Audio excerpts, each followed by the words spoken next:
joining us today. I'm Tala Isa, I'm a senior reporter at Arabian Business, and here with me today is Eugene Barry, who's been the CCO of Dubai Airports for over the last 15 years. So I'm sure there's a lot to talk about over there. So if we could just set the scene for, this chat, could you maybe walk me through how much your role has changed as sustainability has become more of a priority over the last 15 years? Thanks, Tala. Thanks for having me here as well. Commercial focus in airports has always been about profitability and generating revenue from services and activities across the airport, and they're very diverse in nature, from B2B, like ground handling or in-flight catering or fuel concessions at the airport, and they're B2C, retail, food, car parking, lounges, hospitality.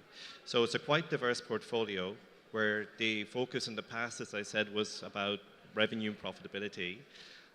Service, of course, comes into that as well. But really over the last 10 years, other aspects have come in as they have become more mainstream in business elsewhere, or have been dictated here through the vision or the priorities of the country and the city we live in. So over the last 10 years, I would say sustainability started in a very small way in terms of environmental responsibility, let's say, and also around ethics and governance as well of doing business and being more transparent in doing business. But it was really the year before COVID, so 2019, I think, when there was a really strong focus coming into airports globally and here in Dubai as well, where sustainability came into every aspect of what we do. And we started in 2019 by banning single-use plastics. We announced it at the end of 2019, and it was the first, I would say, environmental strategy that started in the commercial side of the business, because it was through hospitality, catering aspects of the airport business. We started that in January, and I think it was the first and the last thing we did just before the world changed. And it was really since 2020 onwards when everybody's minds became focused, I think, on health first of all, and then secondly, environmental responsibility, that whole movement has really accelerated since 2020. Definitely, but then we also saw the UAE, well, Dubai specifically, hosting COP28 last year, and I'm sure that accelerated things further. Absolutely, and we've seen that with so many strategies in Dubai, where it starts at the top and it just gets rolled out very quickly. So we have huge support from Dubai government in these initiatives, and we're in the right environment from a community point of view, where we have the right tools, we have access to the right information, we have support from the top in terms of setting sustainability as a priority. And also what changed as well during, let's say, 2021, and when people started to travel again in greater numbers from 23 onwards, was that people's mindsets had changed. Our customers' mindsets had changed, and their expectations were very different from before as well, and to a huge degree. When it comes to service standards at the airport, or service levels, or how your food is prepared at the airport. It actually comes into everything that we do, all of the consumer touch points at the airport. And also from an infrastructure point of view, how we design buildings, how we manage buildings, how we work with our partners. Partnership is a huge part of how we implement our sustainable goals at the airport. And it's impossible without partnerships and without long-term arrangements like that in place. So I think it's very much a focus now for us. Absolutely, but also Dubai Airport, and I'm sure this has been, years in the making. You've achieved 30% energy savings to date, I believe. Yes. Tell us a little bit about how this was achieved, and the broader role sustainability is going to play in your strategy moving forward. Yeah, airports are very energy heavy facilities and infrastructure. They operate 24 hours. They have a multitude of activities that go on inside and outside the terminal buildings. What we decided very early on in our strategy was that we needed to have, like you would deal with any challenge or any problem, there are areas that we directly have control over, and there are areas that we can influence but don't have direct control over. So the areas that we can influence, for example, are our relationships with airlines and how they are incentivized or motivated to think more sustainably or environmentally. The areas that we directly control ourselves are consumption of energy inside the building, reduction of, let's say, fossil fuel sourced energy, the introduction of cleaner energy. And in 2019, 2020, we introduced our first solar panel project into the airport, which was in 2 of our terminals, rooftop panels. And then just recently, a couple of months ago, we announced the new partnership with DEWA to introduce 62,000 solar panels on rooftops at DXB and DWC, which will be implemented before 2026. So that's been a huge driver in reducing our consumption of traditional energy at the airport, and also focusing our attention on that.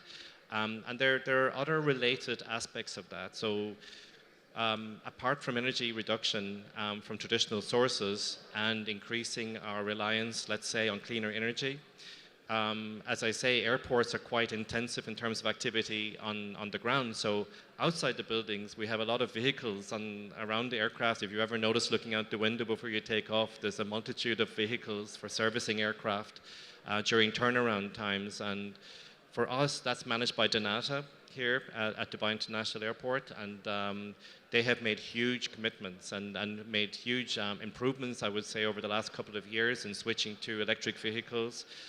They've really recently signed a big announcement with ENOC here in the UAE to convert their non-electric vehicles to biodiesel, which is a huge step forward as well for traditional service vehicles. So all of these elements have helped to reduce that energy consumption at the airport. We welcome about 250,000 passengers a day.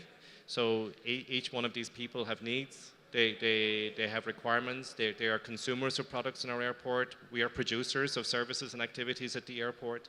And one of the byproducts of all of this is the huge amount of landfill waste that comes from food at the airport. Emirates Flight Catering alone produce 200,000 meals a day. That's for onboard flights that are departing from Dubai. But inside the airport, there's huge amounts of meals being consumed as well. So last year, a partnership we had with BIA here in Dubai, we managed to reduce our waste that traditionally would have gone to landfill here by 65%, and that's food waste. And that has really been driven by our food partners in the airport. So I'm always amazed by how easy it is to get your partners on board with everything we do, because for them, this is a common goal. If it's just a business goal, I feel there's always a negotiation that goes on, or it's not always win-win, or we're always not equal partners in some arrangement. But when it comes to something like safety or security or sustainability, which is up there with those priorities for us as an airport, then it's very easy to get partners to support that, or even to drive that going forward. Oh, for sure. I guess we're all in it together, and of course, we all need to live on this planet for, God knows how many years ahead. So, yeah, this is obviously a common goal for everyone, is to deal with climate change. And now on that subject, we can't talk about climate change's effects in the UAE without talking about the floods that happened in April. I assume that it was had a huge commercial impact for Dubai International Airport. Could you walk us through how that happened and what sort of changed in terms of your crisis management, business resilience, preparedness since then? Yeah, our industry is equipped for disruption, and disruption over the years that I've been working in airports for 30 years, and all airports are always ready for some kind of disruption, and it could be related to an international incident that happens in another part of the world, because our airport is actually it's hugely connected to other airports around the world. 60% of our travelers are transiting through our airport, so they're originating somewhere else and they're flying to another airport after their stop at Dubai. So we're always ready for something elsewhere in the world that might disrupt operations at the airport. So in the past, we've had 9/11, we've had the financial crisis, another reason why people stopped traveling. Of course, COVID pandemic was a massive impact on our business as well. So we've had cyber, security issues or things. There are a number of reasons how our operations can be disrupted. So airports are quite resilient when it comes to managing disruption and managing a recovery. I think what was different this time is that it was unprecedented on the scale of rainfall that fell on the 16th and 17th of April. Nobody was quite ready for this, I would say, in terms of what the impact was on the city. And I think it was because it was a citywide impact, that was the real new issue for us. It wasn't just confined to an airport issue or an international flight issue, for example. So, the day before, I think there was all sorts of warnings, don't go to work unless you have to. And, my boss told me, don't come to work unless you have to. And of course, I went to work expecting this to be like Irish rainfall. I know there's at least one other Irish person in here. So Irish rainfall we can manage. We're used to it. Same in other parts of the world. But I think we knew immediately that morning, once we saw the sky here in Dubai, that this is something very different. And,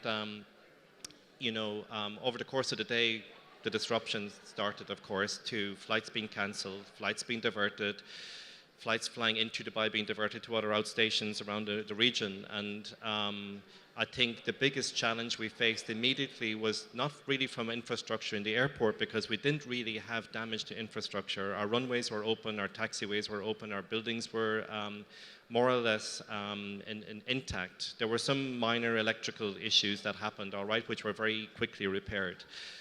But the issue, I think, was around congestion around the airport road. Our road network was closed very quickly, so it was impossible to get people in or out of the airport. And that has a huge impact on running an airport, because a lot of specialists who work in, let's say, air traffic control or flight crew are only required to work maximum hours. So if they go beyond those hours, they're not really signed off to work. People who work on the ground in non-critical roles like that can work extra shifts, and we managed through that. But for some speciality roles, we couldn't get people out or in for a period of time, and that really disrupted operations as well, because it was impossible to access in and out. But the other learning from that, I think, was one of communication as well. And people are people. No matter how much you communicate to people, stay away from the airport unless you have a confirmed flight. People will always take a chance, because it's essential to travel for work or personal reasons, and people will always take that chance. So we had a lot of people come into the airport who didn't have a confirmed flight, and the flight itself wasn't going out that day, not to mind the seat. So we had a 24 to 48-hour period of disruption purely caused by weather, which was really unprecedented for Dubai Airport to manage during that period. The recovery happened very quickly. There was a lot of learnings from that in terms of we need to add this to our business planning, to our crisis management planning. I've been working on risk registers for years at airports, and they always center around the most extreme things that can happen. But extreme weather in Dubai was never one of those reasons why our operations would be disrupted. So that has been a new learning. We luckily, a couple of years ago, we had tripled the volume of the drainage system at the airport.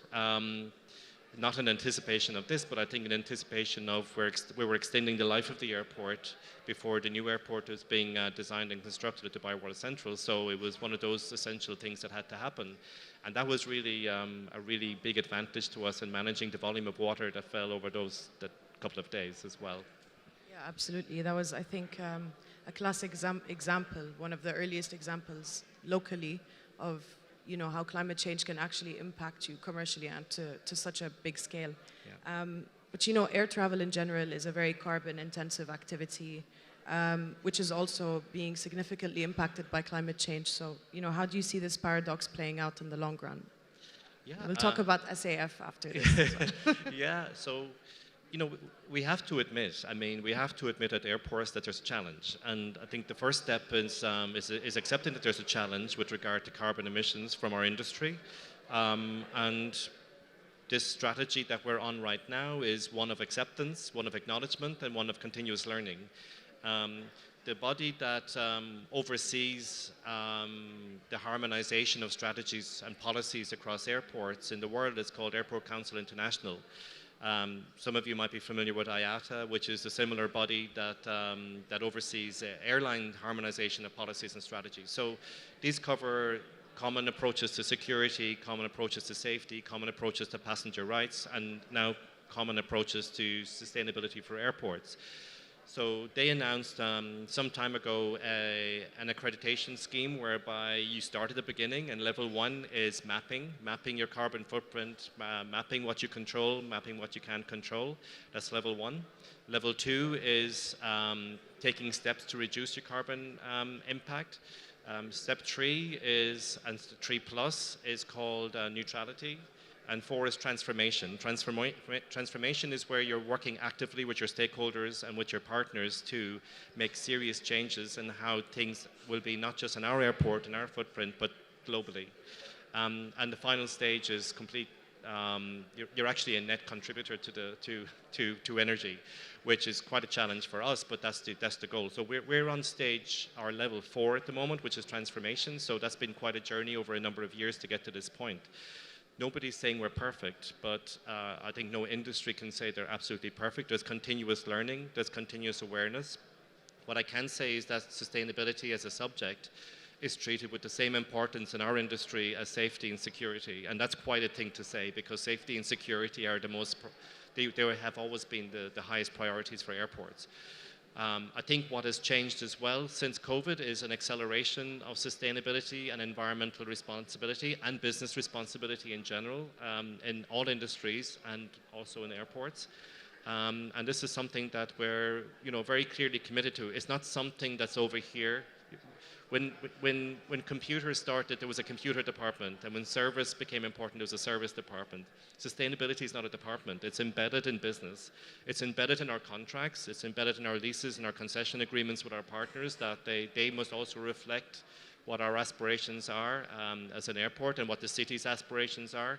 So we're plugged into the national strategy of net zero by 2050. We're plugged into the industry standards of reaching the same goals by 2050. We've achieved 30% reduction in our carbon emissions from energy alone. The goal is by 2030, that's closer to 40%, and eventually 100% by 2050. So we're on a journey. We're also planning a new airport at the moment down at the Barworld Central. So we're in the advanced stages of design and master planning for that building. And it's very clear that sustainability and technology will be embedded as part of the infrastructure of that building from day one. Absolutely, but a lot of airlines, I'd like to get your perspective as someone who's been in the industry for over 20 years. A lot of airlines are under pressure to adopt sustainable aviation fuel. Commercially, I'm sure that's going to have an impact. If I'm not mistaken, IATA estimates that full SAF adoption could increase ticket prices between 10 to 20%. That's definitely going to impact passenger demand. Right? Yeah, it is. And I think everybody agrees that sustainable aviation fuel is definitely a game changer. And the aviation industry accepts that sustainable aviation fuel will contribute most of our emission reductions by 2050. Probably more than 60%, maybe 70% will come just from using alternative fuel, cleaner energy, cleaner fuel, specifically sustainable aviation fuel. The problem at the moment, or the mixed match, is that there's a huge demand for sustainable aviation fuel and there's a very low supply of it. And the biggest effort that's going on at the moment in this decade is to make sure that the production ramps up. And of course, it competes globally with arable land for livestock, for farming, for food supply, for food security at the moment. And the challenge is really within not just the aviation industry, but I think all industries, is to make sure that this is done in a very planned way, that the supply chain is built to allow the industry to tap into that. The good news is that there have been quite a few testing flights or demonstration flights, including by Emirates here in Dubai, who have done a number of demonstration flights, which prove that this is not just efficient, but it's also safe to do so. And there's no major change in terms of the type of engines that aircraft are using. But the problem is that there's such a low supply of it at the moment. And that's a challenge for the world, but particularly in this region, in the Gulf countries in particular, there is no obvious example of where we could source locally sustainable aviation fuel. But the fuel companies in Dubai are actually investigating this, they're exploring this, they're investing a lot of time and resources in this, and it is definitely the way forward. The problem is that we're not going to see the impacts of it just yet.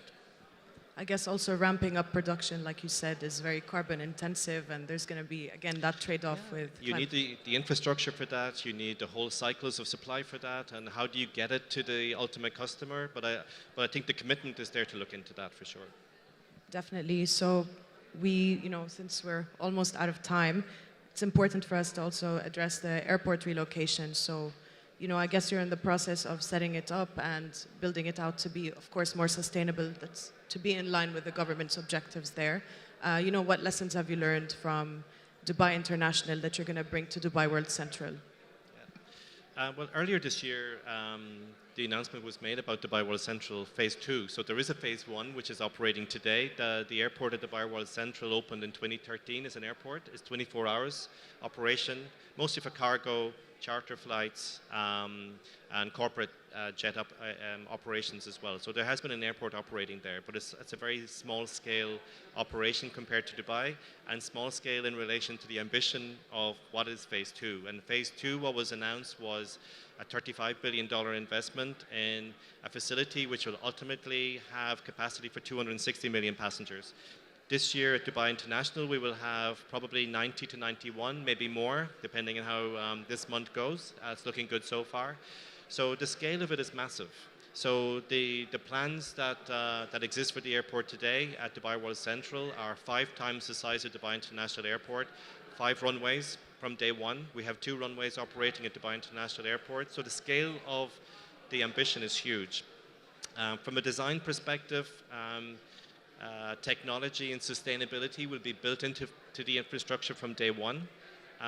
We're looking at all of the things probably that could have been done years ago at Dubai, but were impossible to retrofit later from a cost perspective or from a space perspective. So the companies, the agencies who are designing the future airport very much have top of mind that the future experience of passengers going through that airport needs to be very different. It needs to be seamless. It needs to use technology smartly. It needs to behave as people live today. It needs to be process light, but it also needs to be a very energy efficient building as well to be at that scale. And the good news is that from an aviation perspective, the aircraft that are coming into service now are the cleanest, most efficient aircraft that we've ever seen before. So from a noise point of view, from an emissions point of view, and from an operational point of view. So we're hoping that this collaborative approach from a building perspective, airport management, all of our service partners, all of the stakeholders, and our airline customers as well will have a massive impact on the environmental impact of running an airport in the future. Definitely, and as someone in the press, I definitely look forward to that. All right, thank you so much for your time today, Eugene, and thank you to everyone who's listened to our fireside chat. Thank you, Tala.